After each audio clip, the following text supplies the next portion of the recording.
These new stories coming up on the Night Team Report. Controversy tonight about plans to make a small town bigger. We'll have the story about tonight's development dilemma. Like a phoenix from the ashes, new hope tonight for a burned-out shelter. Get ready to start your engines. We're taking you on a ride to see the fastest and the fanciest cars of the 90s. And meteorologist John Cessarich. Ernie, 40s today, but I'll let you know if we're going to hit 50s over the weekend. Plus, an area police captain is under investigation tonight for allegedly making racial slurs against one of his own men. And a nearly nude Sly Stallone, but he's not for real. We'll show you why. It's all up next on the Night Team Report.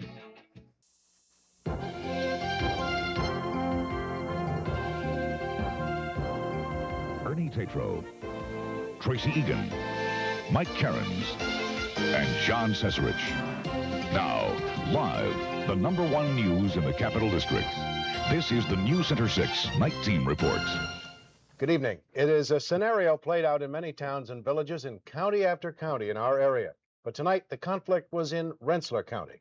The issue is how much development is too much, too fast. Night Team reporter John Brice is in our Albany News Center with tonight's development dilemma. John? Tracy and Ernie, they were fighting for a quality of life tonight that is quickly disappearing in some areas. The town of Brunswick is just minutes from downtown Troy and Albany, and the people who live there don't like where their town is headed. Who said let's do it? Many of these people live in Brunswick because they like the quiet, rural farm life here. But recently, they've watched apartment buildings sprout up like weeds from the pastures and cornfields. We have grown like Topsy, and we've done a crazy quilt approach in that we have not had a centralized plan. Tonight, Mrs. McGrath and more than 100 of her neighbors went to the town hall trying to weed out a new apartment complex. Plans call for building more than 300 units, and that would increase the town's population by almost 10% and bring in more traffic, trash, and strain their resources. I just like to ask the town of Brunswick when they're going to say no to Mr. Riccardi, because he's gotten yes on everything that he's ever tried to get in this town. We can see what he's done so far, and we're not impressed here. Okay. Residents say the town is giving in to developers, and there's no modern development plan. But town officials say they're being prudent, that development is inevitable, and without it, everyone will have to pay the price. They're going to have to make a choice. They're going to have to, like I say, you can't have it both ways. If you don't want development, you're going to pay higher taxes. There's no other way. Now, some of the people tonight said they'd be willing to pay the price of higher taxes just to keep what they've got. But others say if the town were to adopt a more conservative master plan, it might be a compromise that they and the developers could both live with. Ernie and Tracy. Okay, thank you, John. Thanks, John. You're welcome. There's good news tonight for the battered women burned out of their shelter and their chance for a new start in life. The night team has learned that the YWCA is almost ready to close the deal on a new home for the shelter.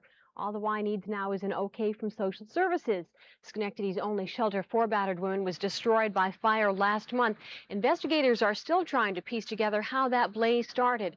WRGB has been helping the Y find a new location. The Y's executive director says the joint effort paid off, and I must tell you that coming up on March 17th, they're having a fundraising dinner, and they hope you'll call the Schenectady Y and help them raise some money for that fund.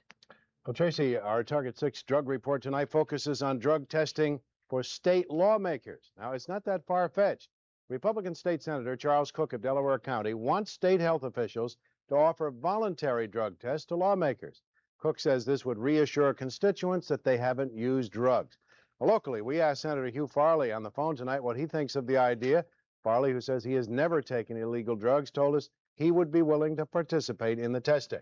And he says it would set an example.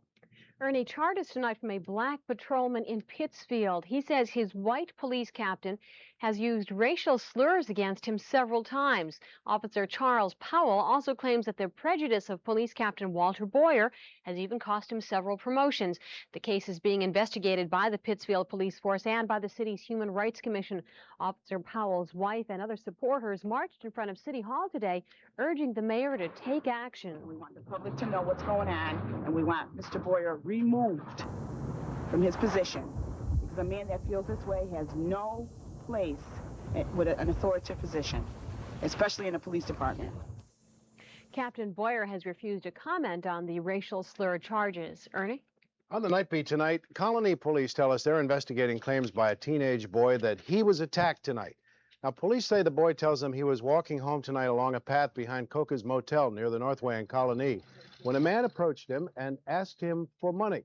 The boy says the man moved toward him, perhaps with a knife, and he fended the attacker off and ran. The boy was not hurt. He did not report the incident immediately to police. And Ernie, on the lighter side tonight in Albany, from Alfa Romeo to the Z cars, they all went on display tonight at the Empire State Plaza. From practical to downright expensive. Marianne Worley joins us now with a look at the road machines of the 90s. And this was a lot of fun tonight. The name of the game for the 90s seems to be choice. And that's because you can be as practical or as frivolous as you want. From CD players and cellular phones to anti-lock brakes, the bottom line here is none of it comes cheap. Okay, so you want to buy a new car, or you're just looking. Well, practical people like this Pathfinder 4x4 for a lot of practical reasons. It's getting good reviews, and it's also set up quite comfortably like a car. And my wife, who was here a minute ago, can fit in it.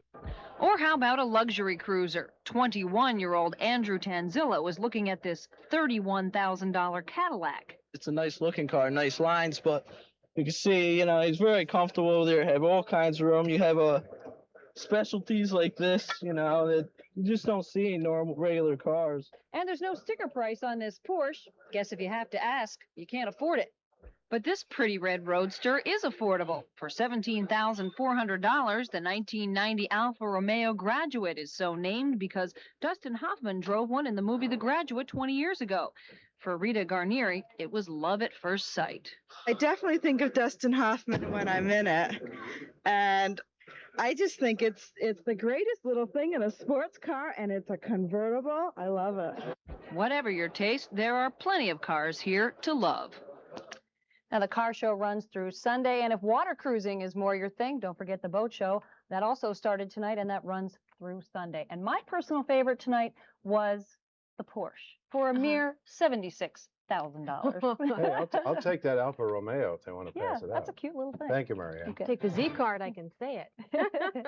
Well, it almost felt like spring had sprung early today. Meteorologist John Cessarich is here. Can tomorrow top today, John? I think it can. Temperature's going to be warmer, but we'll have a few more clouds to talk about, and I'll show you why in about a little bit later on in the newscast. But for now, our official high today was 41 degrees. Very nice. Low this morning was 11, and no precipitation reported today. As I mentioned, in a little while, I'll have the complete weather for you, including the weekend forecast and the ski report. All right, thanks, John. And up next on the Night Team Report, an imposter tricks President Bush on a serious call to the White House. Also, in our nightcap, we'll tell you who is rallying behind the Greyhound drivers on day 7 of the walkout. Stay with us. An embarrassed White House, a prank call, and the Iran hostage situation. It all adds up to the top story leading off tonight's nightcap with some of the bigger stories making news. The White House confirms President Bush was tricked into taking a call from a man he thought was Iranian President Rafsanjani. The imposter called about a month ago and said he wanted to talk about the hostage crisis. President Bush today unveiled his major initiatives for improving the nation's highways and other transportation systems. Officials were quick to criticize, saying local governments and taxpayers will wind up paying for too much of the plan. Oliver North is scheduled to take the stand tomorrow in the Iran-Contra trial of John Poindexter. In opening arguments today, the prosecutor accused Poindexter of lying and covering up the scandal. A settlement was reached just hours before the jury received the case of a doctor who claims she got AIDS because of negligence by a New York City hospital. The terms of the settlement are not being released. Dr. Veronica Prego says she got AIDS from a needle carelessly left on a pile of refuse. The forewoman of the Brice baby murder trial says the missing brain of the victim did not affect the outcome of the trial, but the baby's mother isn't satisfied. Carol Brice continues to look for answers as to why the baby's brain is missing. She says it can provide evidence that her husband, Blaine Brice, is innocent of murdering the baby. Thanks to Crime Watch 6, police have solved another case. 4 people were arrested in connection with stealing thousands of Christmas tree lights in Voorheesville last December. The arrested teens apparently saw our Crime Watch story and then bragged to their friends about the crime, who in turn tipped off police this week. The Greyhound strike is about to head into its 8th day with no new developments. In Albany, strikers received a boost from other unions in the area with a solidarity rally staged in front of the terminal. And that's our nightcap of tonight's top stories. Don't go away. Up next here on the Night Team Report, the weather outlook. Hey, John, how does it look for cross-country skiing tomorrow? Hi, Dina. It looks pretty good for tomorrow. In fact, I'll have your ski report for you in just a minute. So stay with us. Today was a nice day, but I think there might be an even nicer one on tap for tomorrow. You believe it? It was so nice today. We were, what I mentioned, 41 degrees was the high. Tomorrow, I think we'll get upper 40s. Depends on how much sunshine we get. We could see lower 50s in many places around the area. Isn't that nice? Spring. Oh, I love spring. And of course, first day of spring doesn't officially begin. I think it's March 20th, so we still got another week or so left. But it's going to feel like spring over the weekends and even some spring showers around the area, and I'll show you why in just a moment. Right now, it's clear outside. Temperature is 26 degrees. A south wind, very light at only 5 miles per hour, and relative humidity is inching its way upward at now 53%. And there's the moon behind us with the crystal clear skies. Satellite picture from 22,300 miles up showing a storm that was pretty potent and very strong when it was out in the Plain States. In fact, it produced a lot of snow in the Rockies in Colorado and Wyoming. Then it moved out into the northern Plain States and in through Iowa and Minnesota, producing freezing rain and a big ice storm in many sections of Iowa yesterday. It is now producing some thunderstorms around Chicago. Chicago had about an inch of rain today. But as it continues to make its way to the east, it continues to weaken. Most of the energy is trying to move northward and then southeastward from us, but still producing some showers around Detroit, down and through Ohio. And here's the thunderstorms rumbling across Illinois, and then some icy conditions up and through Wisconsin and also around Green Bay, with scattered showers all the way down to the deep south. Everything's making its way slowly to the east, and as the storm continues to weaken, there's still a chance of some rain showers, especially to the west and to the south of the Capital District. If you head north and east and northeast, you'll be dry. That's Boston and Montreal, where temperatures will be very mild in the 40s with increasing clouds. But a pretty good chance of rain for Buffalo, still mild, 46 degrees. Showers late in the day for New York City and also in the nation's capital, about a 50-60% chance. So if you're traveling south or west, grab the umbrella because you'll probably need it. And that'll be the case for the regional map. Very light wind, dry up in the Adirondacks and also in Vermont. Temperatures in the 40s. My forecast goes like this for the rest of tonight. Clear and cold down to 21 degrees. Not as cold as recent nights. For tomorrow, partly sunny skies, the risk of those showers, especially to the south and to the west of the Capital District, Susquehanna region, Catskills, and the lower Hudson Valley down to New York City. High temperature up to 48 degrees tomorrow with a very light south to southeast wind. And for tomorrow night, variable clouds, a chance of a shower or two early, especially once again south of us. Overnight low of 34 degrees. And then for the weekend, Saturday, partly sunny skies and milder yet, high temperature up to 54 degrees. Sunday, maybe a few scattered showers around with more clouds. Still mild, high 51, and still a chance of a sprinkle or two on Monday, but a high of 53 degrees. My wake-up call tomorrow morning, bright sunshine, cold, 16 to 26 degrees. Sun will be up exactly at 6:18. Time for our ski report on this Thursday night. Ski Wyndham will start with a packed powder ski surface with 29 trails open. Whiteface Mountain, loose granular surface for tomorrow with 34 trails open. Mount Snow in Vermont, packed powder surface with 74 trails will be in full swing for tomorrow.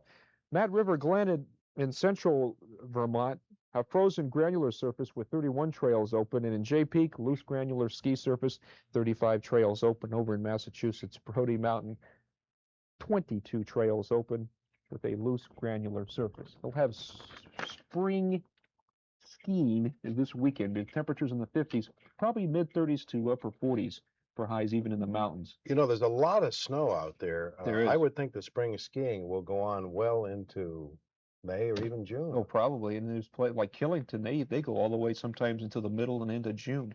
They even have, what, a 4th of July ski fest or something like that. That's incredible. Yeah, you ought to cover that. That's incredible. When are you going to get out? You haven't been out this year. No, I haven't. Why don't we do spring skiing? Hey, I like it. If the snow skiing's passed us by, we'll do the spring skiing. All right, let's do it. Let's take the whole show to the mountain. I think we should. Okay. Somebody will welcome us with open arms. Flailing legs. Coming up next in sports, an NBA star gets a lesson or two on how to become a Harlem Globetrotter. But first, an NBA team on a hot streak and riding the wings of Air Jordan. Mike Cairns will have all the day's scores and highlights next in sports. And the bulls took charge of the Dow today. Here's a look at today's closing numbers.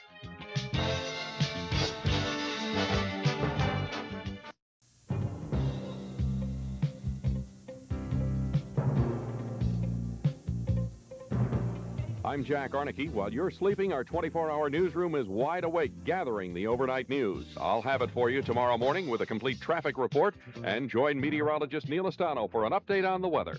First news, tomorrow morning at 6:30.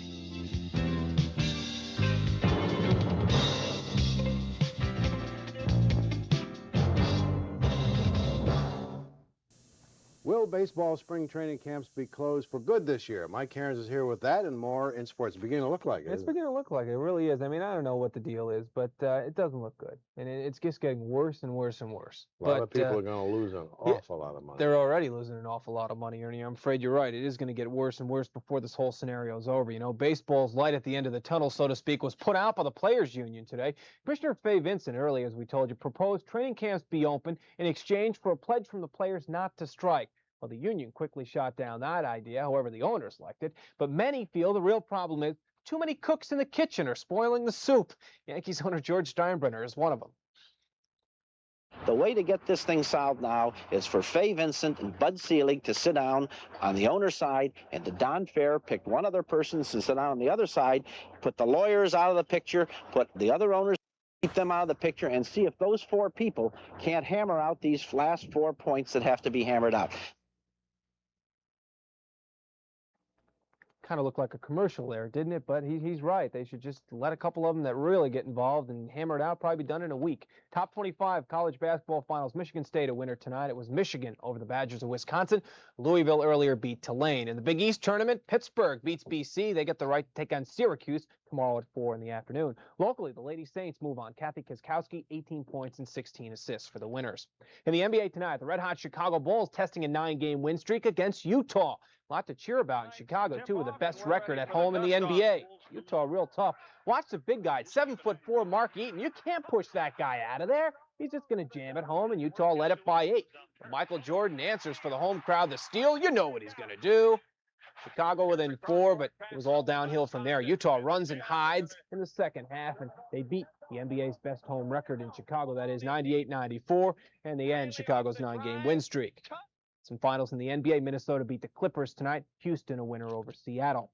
In the National Hockey League, the Rangers travel to Philadelphia to take on the Flyers in the Spectrum, and things seem to be going Philadelphia's way, as Brian Leach of the Rangers is actually going to score a goal for the Flyers. What the heck is going on here? Now, the Rangers would fall behind 3-1 before they start to answer with 5 consecutive goals, including 2 by the newest Ranger, number 22 in blue, Mike Gartner. Rangers go on to win it 7-5. In Buffalo tonight, the Bruins were trailing 4-0 after 1, and it got worse. This Phil Housley goal made it 5-0 Sabres. Then former RPI star Darren Prupa started kicking out shots left and right for Buffalo. Before it was all over, they'd score 5 more times in the period. They rout Boston 10-4. Finals in the NHL tonight, Devils beat the Islanders. Detroit a winner over St. Louis, and Toronto downed Hartford. How many times as a kid have you wished or pretended you were a Harlem Globetrotter? I can tell you many times for myself. Well, we're not the only ones, don't worry. Charles Barkley, the Philadelphia 76ers, and number 34 there, got a first-hand lesson from the legendary Globetrotter, Curly Neal. Curly demonstrated a few of the Trotter's tricks, and Barkley tried his darndest to be just one of the fellas, but it's pretty obvious here that Sir Charles should just kind of stick to the NBA and leave the Globetrotter tricks to Curly and company. I don't know how many times I see those guys, and it still amazes you what they do with the basketball and the tricks they perform, and of course the millions of kids that love you can do that. Oh, right. I do with Charles that I bounce it off my chin. Chin shot. Pleasant. Thanks a lot, Mike. Still ahead on the night team report. When their marriage broke up, so did everything else, including a word. Tell you how and why Sylvester Stallone chipped away at his ex-wife, Brigitte Nielsen. Finally tonight, here's a new one. Sylvester Stallone shying away from the limelight. Just hours before it was to be placed on exhibit, this 12-foot statue of the actor, as seen here in the Daily News, was placed under wraps. This nearly nude statue was supposed to also show Stallone's ex, Brigitte Nielsen, but the pair split, and Stallone made the artist chisel his ex-wife away. So what was left was Stallone standing solo in a G-string, a pose the actor apparently prefers to keep to himself. Who ever heard of a guy wearing a G-string? I never heard of that before. Did you, Mike? No, I've heard of it, but of course that's the first I've ever seen it. I've only seen Don't look at me. pictures. Don't look at me. In those Sports Illustrated magazines, of course. Maybe. Yeah, this is the one should we be should asking ask. We should be Tracy, asking not me. Tracy. We don't care. Oh boy. Never mind. Well, anyway, onward. Practice custody of the mind here. A reminder about our tips phone. If you see news happening, you want to add something? No, John? no, I'm just going to say that's the way we are. But go ahead. Well, just call us on Sure. the tips phone, 346-TIPS, that's 346-8477. And if you have a cellular phone in the car, just call us on *6, and it is a toll-free call. Only a few moments left now. Time to get the final word in sports and weather. Thank God for that. Officials in Oakland and Alameda County want an answer as to whether or not the Los Angeles Raiders are moving back to the Bay. They'll give that answer to the county tomorrow afternoon. John. Whatever did happen to Brigitte? Because she's gone, right? Art Gastineau. I don't think they're married yet, but I'm not But sure. the statue's gone, I guess, right? Gee, I got to do my wake-up But call she here. is still statue. Wait, my wake-up call. I got weather to do. Here we go. Toll-free? When I wake up, toll-free. Sunny, cold, 16 to 26 degrees. Sunrise at 6:18. Maybe a shower west or south late in the day tomorrow. Okay. That's all I'm going to say. That's our I'm news outta for here. tonight. Be sure to join Jack Aernecke, Neal Estano, and Cheryl Schubert for First News tomorrow morning at 6:30. Stay tuned for the Pat Sajak Show. Have a good night, and thank you for watching. Good night.